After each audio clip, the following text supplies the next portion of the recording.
There's a procedure called vertebroplasty.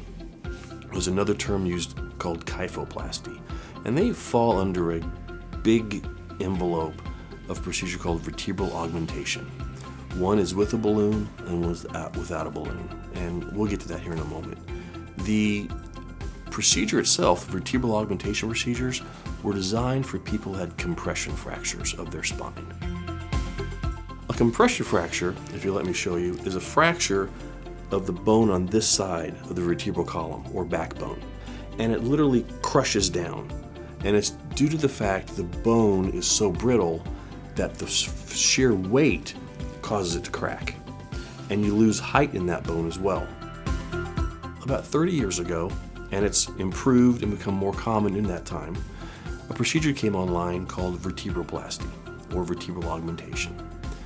The goal of that procedure was, or it still is today, is we use a needle, which we call the trocar because it's a very large needle. Using that needle, we place it through the bone into the fractured bone. With vertebral augmentation, without a balloon, now we insert cement through that needle and trocar, essentially gluing or cementing those fractured pieces together. Now they're not moving, so your pain goes away. What's kyphoplasty? Well, it's vertebral augmentation with a balloon. We do the same basic procedure. We place a trocar, that large needle again, through the bone, into the fractured bone. Now, through that trocar, we insert a balloon and we inflate that balloon. And inflating that balloon causes that fracture, sometimes it's compressed, to open back up to its normal height, sometimes.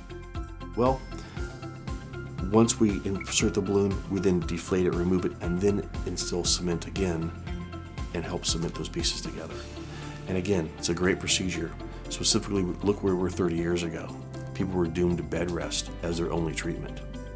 Now, we can do this procedure in about 30 minutes or less.